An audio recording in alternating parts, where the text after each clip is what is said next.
Hello, everyone, and welcome back to Comic Issues Daily. These are your top stories in comics, movies, TV and gaming from September 1st through the 7th. And this is your weekly recap. Let's break it down for you.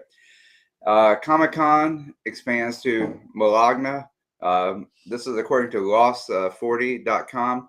San Diego Comic-Con is going global for the first time ever, with Comic-Con Málaga launching September 25th through the 28th. This event promises more than 300 hours of programming. Appearances from Jim Lee, Peach Momoko, and Yaya Han. Also involvement from Bandai Namco, Nintendo, and Funko. To make the event even more unique, Spanish composer Lucas Fidel will provide a live soundtrack during key moments. This expansion isn't a one-off experiment. Malaga is confirmed to host Comic-Con through at least 2027, with projected attendance topping around 60,000 fans. This is being seen as a historic turning point, transforming Comic-Con into a truly global franchise. For the first time, European fans will experience the same premieres, exclusives, and announcements that U.S. fans have enjoyed for decades. Would you travel internationally for Comic-Con? Let me know in the comments. And then Beetle Bailey, the comic strip from the newspapers, is celebrating their 75th anniversary. CTInsiders reported that Beetle Bailey, the classic newspaper strip, just hit its 75th anniversary on September 4th, created by Mort Walker in the 1950s. Beetle became one of the longest-running and most beloved depictions of military humor in comics.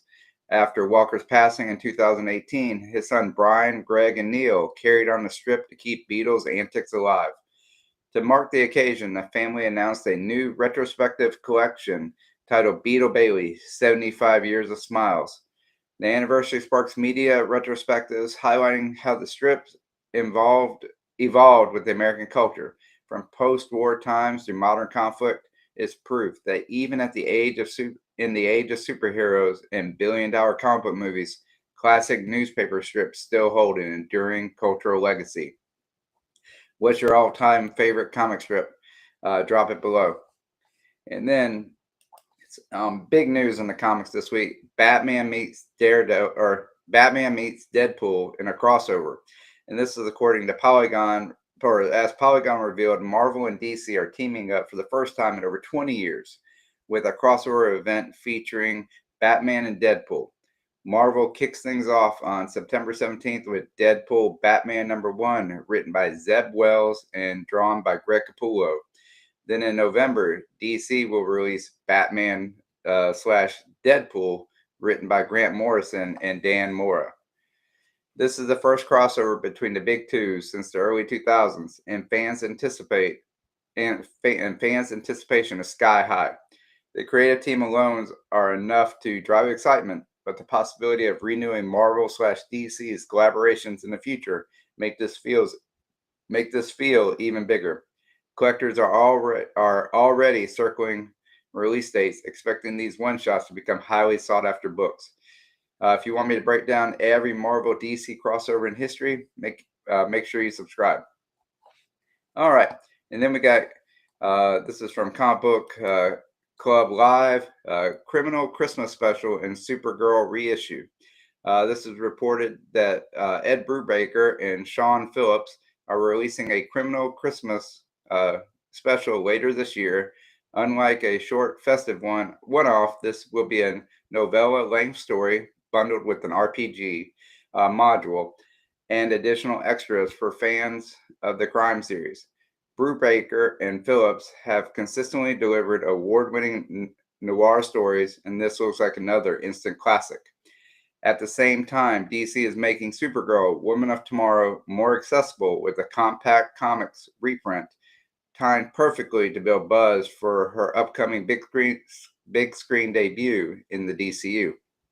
This double announcement shows two publishing strategies in action, one rewarding loyal readers with prestige storytelling, and the other ensuring that new audience can discover a character before she takes off in a film. Which excites you more, a noir Christmas crime story or Supergirl cosmic reprints? Tell me in the comments. I'm actually more excited about the Supergirl compact edition. I've read it. I enjoyed the Supergirl Woman of Tomorrow. So I would like to have a little physical copy because I read it digitally. And then from Comic Book Live, Comic Book Club Live gave us fans a sneak peek at Aquaman 9 due on September 10th. This issue sees Arthur Curry teaming up with the Justice League to face a dangerous new Atlantean threat. Preview art teases massive underwater battles and strong character moments, setting this up as a key chapter in the current run. With the DCU slate gearing up to spotlight oceanic mythology, this comic's timing couldn't be better. Fans are speculating that Aquaman's current storyline could lay groundwork for broader DC crossovers, putting Arthur in the middle of a bigger publishing plans as the universe shifts under James Gunn's new direction. If Aquaman is on your pull list, hit the like button to show support for the King of Atlantis. And the best comics of September 3rd, this is from AIPT Comics, share that their fantastic 5 picks for the week of September 3rd, and topping the list was Blood Honey #1, praised for haunting visuals and a bold one-shot story. JSA 11 followed closely, celebrated for its deep character focus and smart ties to DC continuity. On the Marvel side, Ultimate Wolverine #9 and Superior Avenger 6 stood out as must-reads, each advancing important storylines in their respective series. Indie titles round out the list, proving again that smaller publishers continue to deliver books that stand alongside the big two. These lists don't just recommend good reading, they often shape what fans hunt down later as back issues. What was your comic of the week? Drop it in the comments and let's compare notes. According to Comic Book Club Live and Comic Quest, this coming Wednesday will be one of the biggest release days of the season. Marvel is rolling out Undead Iron Fist #1 and Punisher Red Band 1. DC is delivering Absolute Batman 12 and relaunching a relaunch of Red Hood #1 and Court Children of the Round Table #1. Add to that new launches from Image, Dark Horse, and Boom. September 10th is stacked. Retailers are already reporting strong pre-orders, particularly for Undead Iron Fist and Absolute Batman. For readers and speculators alike, this is a week worth circling on the calendar. Make sure you're subscribed. I'll be covering which of these could be key issues worth holding on to. And then Marvel announced that, and Wikipedia confirmed that the Undead Iron Fist is a 4-issue limited series launching September 10th. Written by Jason Liu and with art by Fran Gallen. It resurrects Danny Rand as a cursed undead warrior. The tone is darker and horror-driven, invoking comparisons to Marvel's hit reinvention of Immortal Hulk. This sounds pretty interesting so far. Iron Fist has been largely absent from Marvel's major storylines in recent years, so this series could mark his return to relevance. With horror still a strong trend in comics and Marvel experimenting with risk takers, this limited series could become one of the publisher's breakout hits of the fall. Smash that like button if you want to see Marvel continue experimenting with horror twists like this. And then, as detailed on Marvel's Wikipedia, Marvel has launched Age of Revelations. It's the latest X-Men crossover designed as a spiritual sequel to Age of Apocalypse. The story kicks off this week with a one-shot in an overture issue and will spin into Amazing X-Men, Laura Kinney, Sabretooth, Binary, and Longshot. The event is set to run 5 months, aligning with the 30th anniversary of Age of Apocalypse. Fans are excited by the nostalgia and the scope, though some are already debating whether Marvel is overloading the market with events. Either way, this crossover is being positioned as a central storyline in Marvel's publishing calendar, ensuring that mutants remain at the center of the conversation heading into 2026. Are you hyped for another X event, or are you burned out on crossovers? Let me know below. And in the TV news, Walking Dead Daryl Dixon season 3 premiere. This is from Comic Book Club Live. They reported on the September 7th premiere of The Walking Dead. Daryl Dixon.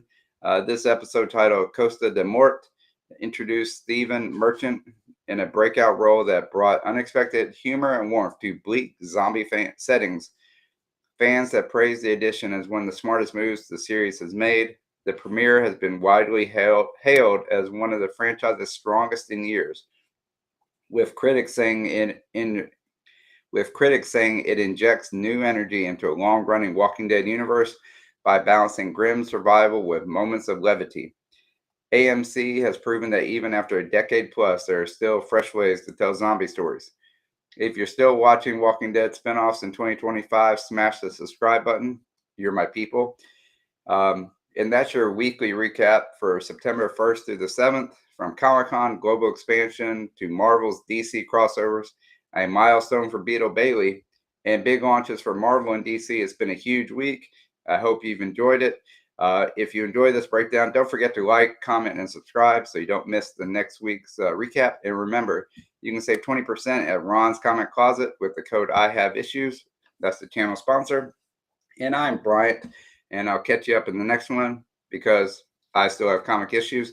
And before you go, please check out my show next Sunday that I'm going to be doing with Matt from Heroes for Hire Comic Club. It's going to be Comic Channel Origins, and you can see how he started doing his YouTube channel and things that he does to make it grow. And thank you very much, and we'll see you in the next one. Bye.